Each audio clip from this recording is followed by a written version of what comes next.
Okay. It's amazing how the topic that we are supposed to talk about this morning is also being discussed in our Sunday school. So it's some kind of a continuation of what we have already taken up in our Sunday school time. See, if there is something that is popular during the Christmas season, is gift giving. So we always associate Christmas as a season of giving. In the Philippines, it is also the season when, some relatives or some what do you call this? We call it in the Philippines, child's sponsor. So in the Philippines, for example, whenever a child is dedicated or will be baptized, there is another person there, usually a very close friend, who will stand alongside the parents. So we call them godparents. They are not in any way biologically related to the child, but somehow they have taken on the responsibility of a second parent to the child. And they are very important, especially during the child's birthdays and the Christmas when they're expected to give a gift. Well, some of these godparents are gone, during Christmas. So when their godchild look for them, they're not around. But there just few of them, not all of them, because most godparents take that role responsibility very seriously. And I think I made a joke about it one time when we had a child dedication here. But for the children especially, Christmas is important because that is the time when they receive gifts, especially in a poor country like the Philippines. Unlike here, we are there are many gifts. We are giving some good things to our children, especially during school season. We give them backpacks or school supplies. But in the Philippines, that is really poor. Those things are quite precious, and so they can only count on Christmas to receive gift. And I think it's not only the children, but the adults as well. And I would like to thank the church for the gift. Scott, for the gift that you gave our families, and for those who had give as well. We really do appreciate it. So it really feels like Christmas. But Christmas is a season of giving. Our joy in Christ, the main reason for our happiness, is accentuated by giving, which plays such a large role in our celebrations. It's almost like there's no Christmas if there's no gift. Commercialism has corrupted this tradition to some degree. Not just to some degree, I think big time, because a few weeks before Christmas, they're giving a full-on advertisement of what we can buy, for the people that we are going to give gifts to. And Amazon is really popular because, especially in our place where, you cannot go around during Christmas, at least you can count on the deliveries, door-to-door deliveries of your gifts. See, even with that corruption of this beautiful tradition, celebrating the birth of Christ is no reason to abandon the practice of giving gifts. That's why no matter how difficult it was for us, we really do exert efforts to give to our kids, to our grandkids. And I like what Ron reported this morning, that he was able to have a good time with his grandchildren down in Miles City and give gifts to them. From the very beginning, Christmas has been a time of giving. In fact, Christ's birth, life, and ministry are all exemplified by giving. That's what his life all about, and even the event surrounding his birth. The people who were responsible to make Christmas possible. Mary had to give her body to God and give up her reputation, to bear the child Christ. And that is no small thing to give up. Joseph has to give himself up, to take care of somebody that doesn't actually biologically belongs to him when he took on the role of a father to Jesus. The innkeeper will have to give up his stable for the night. The shepherds will have to give up their well-deserved rest in the night to go to the place where Jesus is when the angels told them, tonight the Savior is born, go and visit him. The wise men will have to travel so long distance, and we don't know how many months it took them from where they live to where Jesus is. By that time, I think he was already 2 years old. You know, when these wise men came to give their gifts. So the spirit of Christmas actually is the spirit of giving. And of course, the best giver of all is God Himself. We can read it if you would like to take a look at our passage there in our notes. The first verse there is John 3:16, which actually you don't have to read. You just have to recite or memorize them. This is what it says in the New Living Translation. For this is how God loved the world. He gave His one and only Son, so that everyone who believes in Him will not perish, but have eternal life. God gave His only begotten Son. The greatest gift of all came from God the Father, who gave His Son to die as a sacrifice for our sins. Through faith in Jesus Christ, we are given forgiveness of sins, the right to become children of God, the indwelling of the Holy Spirit, the gift of eternal life. And it has all been made possible when sometime in history, the second person of the Trinity took on flesh to live among us, whose birth we celebrate, we call Christmas. Now, okay, gift giving in Christmas is good, but there's a few things off about it that I would like to talk about. Let me talk about not necessarily bad or maybe even wrong about the way we give gifts. Okay? So for example, our motive. When God gives, it's because He loves. But for us human beings, when we give, sometimes our motive is suspect. Okay? First of all, some people give because of selfish motives. It's out of obligation. Okay? I can almost hear the groan of some godparents in the Philippines when Christmas approaches. Oh God, I have to set aside some money again, especially if you have 10 or 20. I know a baby in one who's got 50 godchildren. So can you think about 50 gifts to think about Christmas?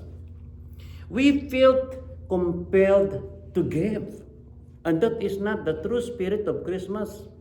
That is not Christmas giving as shown to us by Jesus. We give because we are expecting something in return. And we give because we would like to win some kind of leverage on the person we're giving a gift to. That the time will come that we'll be able to ask a favor and he cannot say no, because he will always remember what he received from you. And the other thing is selective giving.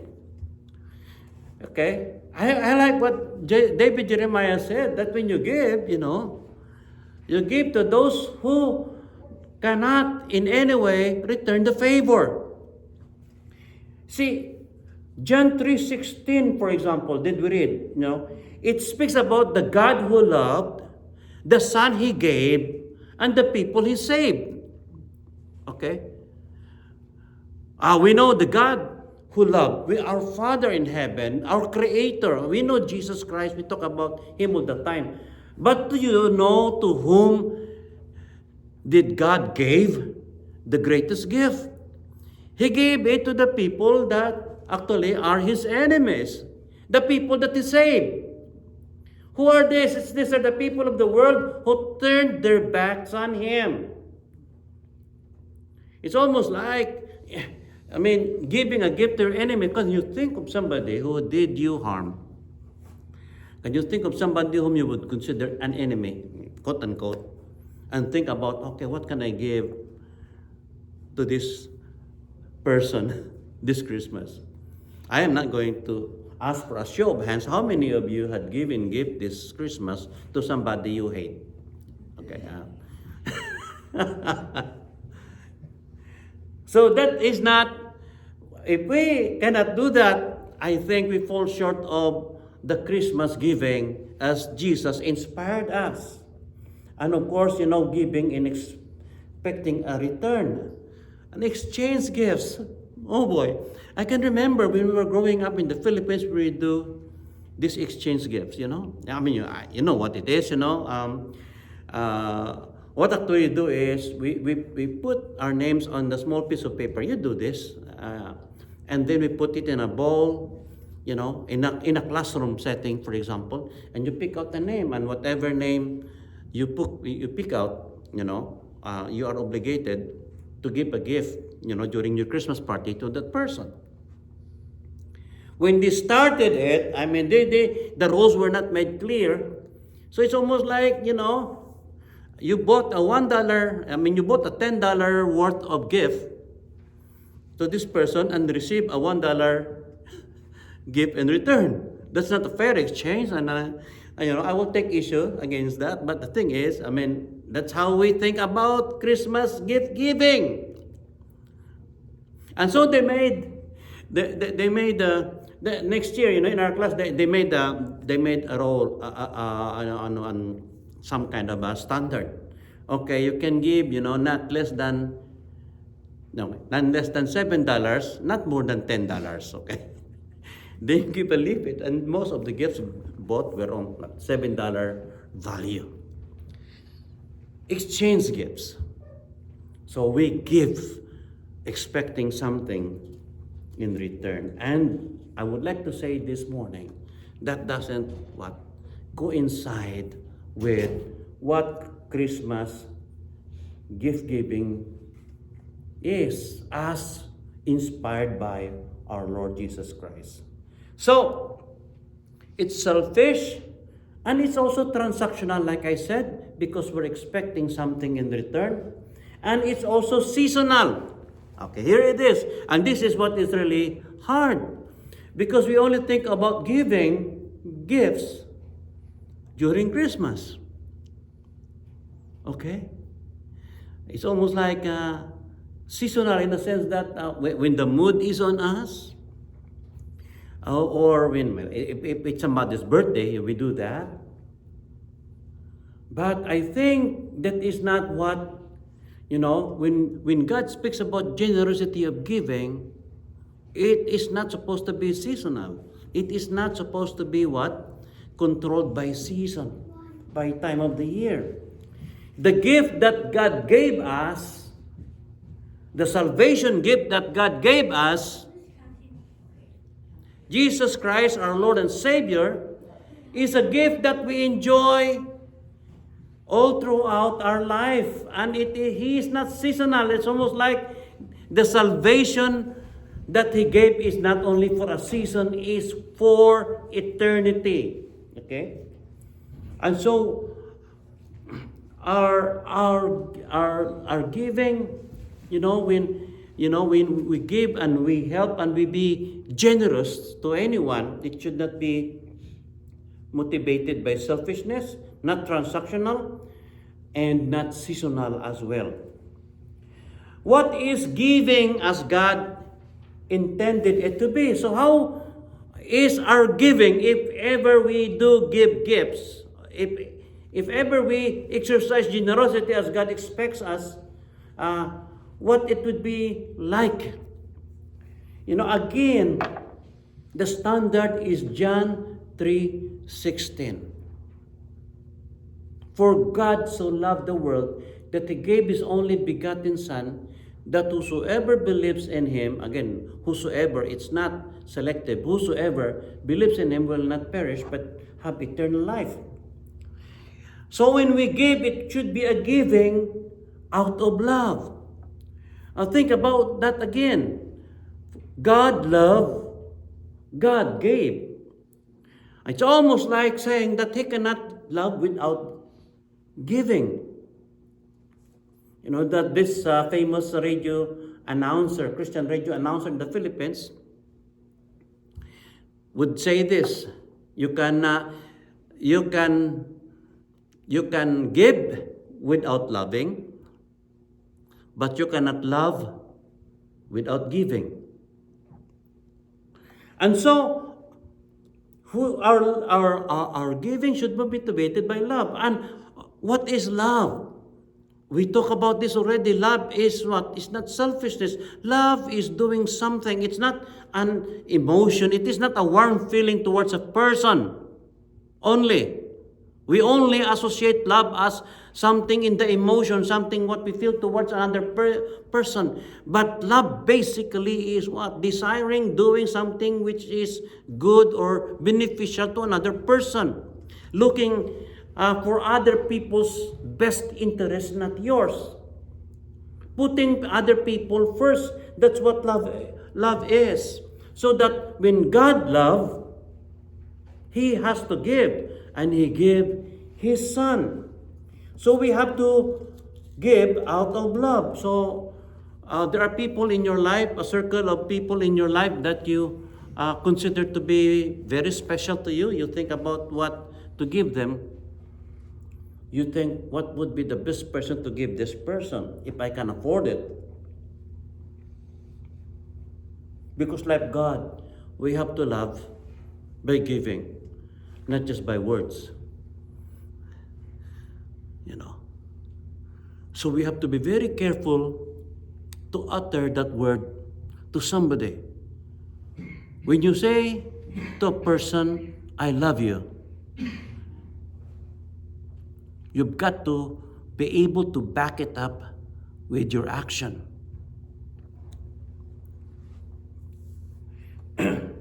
The thing is this: it is through gift giving if it is a giving that costs us something. Like Dr. David Jeremiah, you don't really give until it bleeds, or if it doesn't hurt you, if it doesn't cost you something. See, and it is not measured by money. When God gave, He gave the best. What did He give to us? Because He loved us, He gave His only begotten Son. Amen? And whatever is most precious to Him, that's the one that He gave. So I can almost say that when we give, there is really the element of sacrifice in it, because it is something that is important to us. So this Christmas, for example, what is it that you give that you would consider to be very important to you? And again, it's not what? It's not measured by monetary cost. The preciousness of the gift is not something that you can value with money, although it can be. There is this story. Actually, I put the story there in your notes. If you can go with me to Luke chapter 21, verses 1 to 4.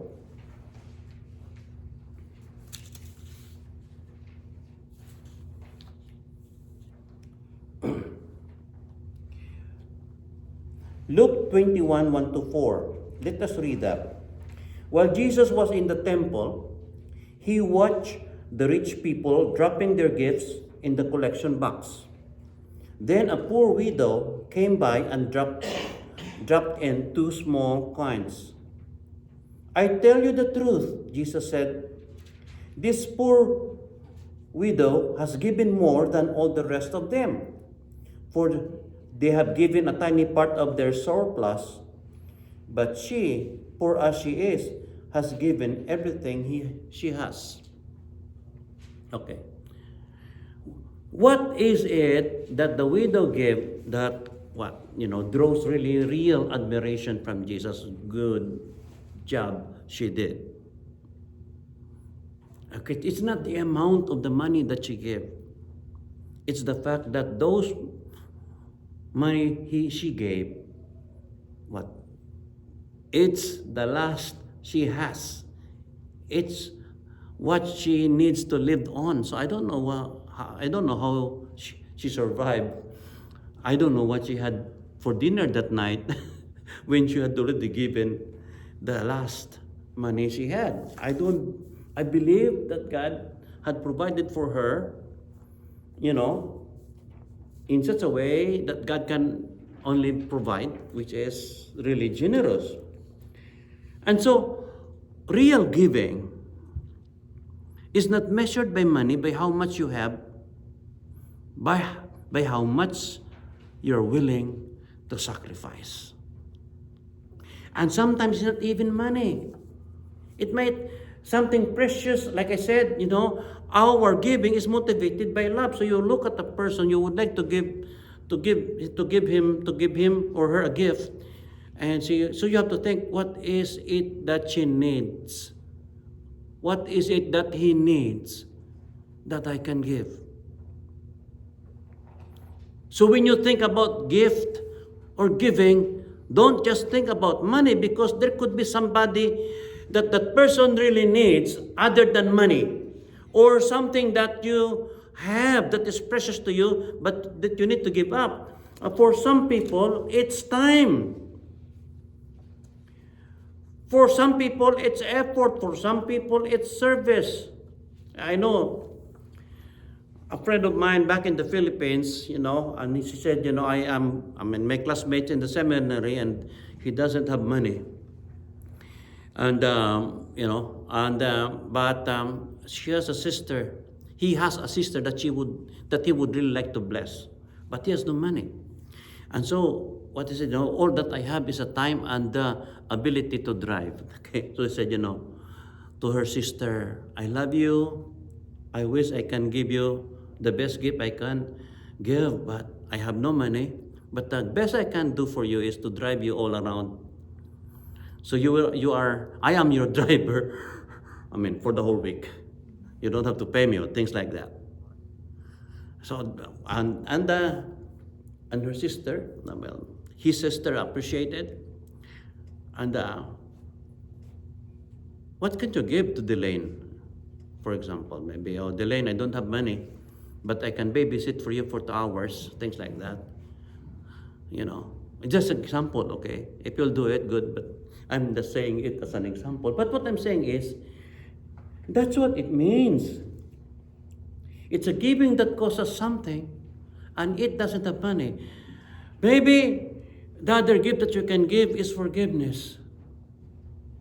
That is really very special and precious to you, especially if the person that you are going to give forgiveness to has had done something really terrible. What about giving forgiveness as a gift? Or asking forgiveness as a gift. Saying, finally, you're owning up to what you have done. And humility, entered into your heart to say, I have hurt you, And I'm asking forgiveness for hurting you. Would you forgive me? It's a gift if it cost you.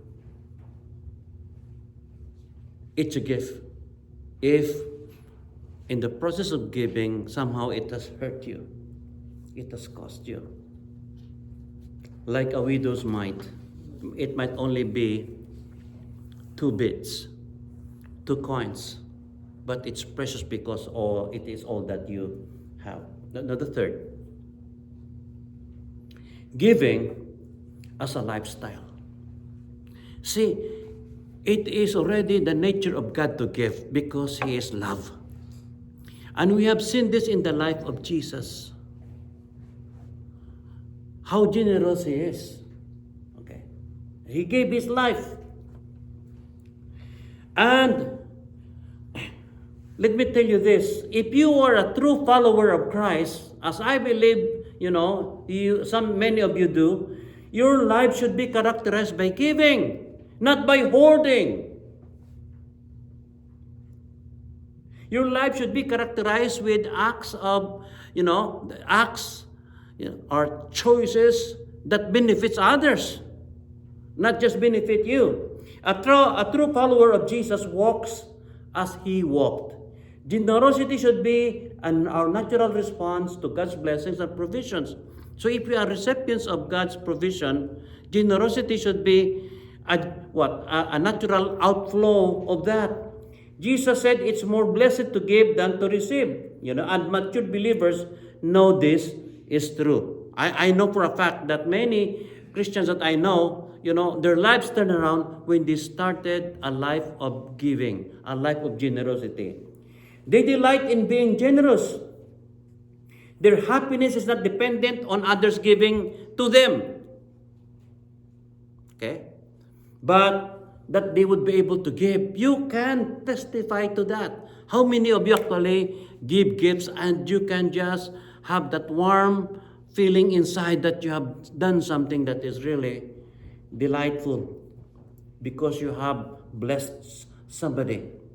The one who has given us the most is our God and Savior. We can never repay Him, but we can show our appreciation and love by giving back to Him. There's nothing He needs, but we can yield our entire lives and give Him the praise and worship He deserves, and also by serving like He did. In John chapter 15, 14 to 17, let us read that passage. John 15, 14 to 17. You are my friends if you do what I command. I no longer call you slaves because a master doesn't confide in his slaves. Now you are my friends since I have told you everything the Father told me. You didn't choose me, I chose you. I appointed you to go and produce lasting fruit so that the Father will give you whatever you ask for using my name. This is my command. Love each other. And what is love? Again, the way God show us love by giving. And so Jesus is saying, you are my friends, and you are my disciples really if you show love, you show generosity, to others. It will become a lifestyle in your case. And I don't know why. At first, I don't know. When he said, you are my friends. You are not my slaves only. You are my friends. Because, you don't share your secret, to people that are not your friends. And so what he is telling here, listen, is a secret. What is that? Loving. Giving. Giving as a lifestyle is a secret. Why a secret? Because not many people know the benefit of a lifestyle of giving. I will talk more about that in a little while. Ephesians chapter 5 verses 1 and 2. Ephesians 5, 1 and 2. Imitate God, therefore, in everything you do, because you are His children. Live a life filled with love, following the example of Christ. He loved us and offered Himself as a sacrifice for us, a pleasing aroma to God. Imitate God. And what is it that we should imitate? His lifestyle of giving, his lifestyle of love. So the nature of God that should be seen in us, is that nature of being loving. A life that is extended for the benefit of others. If you are a true child of God, you will be like God in that sense, that your life is not just for yourself, but for the service, for the benefit of others. A lifestyle of giving. That's why I said that living to give. As a motto or as a mantra, I live so that I can give. I live so that I can be a benefit to other people. That is the reason why I live. So that, I will be able to help benefit others and give them whatever I can give.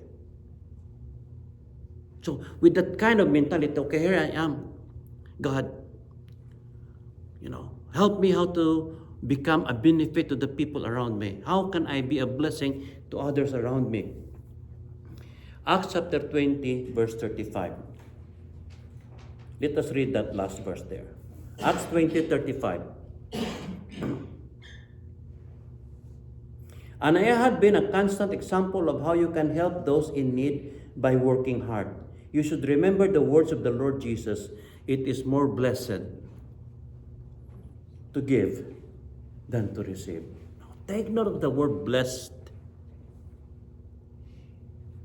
Do you want to be blessed? Start giving. Start a lifestyle of giving. It's like the word blessed is something or everything that everybody wants. A blessed life, a life that is not necessarily free of problems, but a whole being. Being blessed is what being well in every areas of our lives. Being healthy, being good, have enough food to eat, and just being blessed, having peace inside, not necessarily happy, but life full of joy. There are so many things going on in your life, but you feel okay because you have that sense that everything will be okay in the end. That's that feeling of being blessed. But how can you have that state of blessedness? By being giving, not by receiving. So we thought that, things will go well with us if we keep on receiving things. Actually, that's the opposite. See, I have shared this some years ago here, okay? I was in this event, again, in the Philippines, and we have invited somebody from the U.S. to be our speaker in this conference. See, that is how we are in the Philippines. We really look for the best speaker, the best preacher in America, because we thought that is where they are, okay? The best missionaries, the best church planters, and all that. So we flew in somebody with a commitment to pay for the bills. Not actually his airfare, but the payment for the facilities and for the conduct of that services and all that. At the end of the conference, we received the bill and we don't have enough money to receive it, to pay for the bill. We didn't even have to pay for the airfare of this speaker that we have invited. We just have to pay for his expenses in the country. And now we don't have the money to pay. And so we were there, about thousands of people in that stadium, in that auditorium. And the speaker stood up. Because see, some of the people there, some of us thought that, well, maybe this speaker from America will just write up a check. He can afford it. And we'll be free of these bills, of this payment, of this responsibility. So he did stood up. And they said, honestly, I can pay this bill. This is a very small thing for me. I can just easily write a check and it's done. But if I do that, I am condemning you to poverty. I'm condemning you to a terrible situation. Because you will forever be in need. And he explained a little bit what it means. That an attitude of dependency is a curse. If you are just thinking about receiving all the time, and if you are looking for somebody, to do the thing for you, it's a curse. You will be forever in a state of asking, in a state of needing, in the state of dependency. And he said, I cannot do it. I love you enough not to do it. So you do it yourself. And so we did some kind of collections to meet the needs, And I don't know, I think what I gave, cannot remember anymore, but I used somebody precious, anything, just trust God. But you will have to do your thing. And I have a watch, it doesn't even work, okay? But it was given to me by somebody special, so I keep on wearing it and I have to let it go. I don't know what they will do with it, but that's all that I can give at that time. And somebody pull out some coins and all that, and we meet the need. And many people in that conference that I attended to had gone out of poverty, had delivered from that. That was a breakthrough for them. To be able to give something. To be able to sacrifice something. Because it is more blessed to give than to receive. So, I think so. Lito, where are you leading in these things? Should we wait for a few more years before we could really start giving? Where does the deliverance of our people lies? I think it is here. It is here in the passage that we just read. When we start not to be dependent on others. Then when we stop looking on other people to meet our needs. When we stop looking to others, to looking at like what can they give to us? What can they give to us? You might even be deserving of what these people can give, but if you are expecting it from them and become dependent on them, on what they give, it will be bad for you. That's why here in this passage we read, I have been a constant example of how you can help those in need by working hard. So do you want to be able to help? Then work hard. If you don't have work, look for work. If you are not in a position to work, then maybe you can add that to your New Year's resolution. Next year I will be healthy and clean so that I can find job. So that when I have a job, I have money, then I can help. And I will stop asking from people or dependent from people. If you would like your life to have a turnaround, start thinking that way. I am here to be a blessing to others, to be able to give. Especially the people within my circle of life, that I will become a blessing to them. Maybe you can have that as a New Year's resolution. I'm sorry, I'm taking long. A New Year's resolution. Next year, I will no longer be dependent, but I will start giving. I will start contributing for the benefit of others. Amen? So giving as a lifestyle, start thinking about it. I will start living to give. Amen. Let us all stand. Sorry.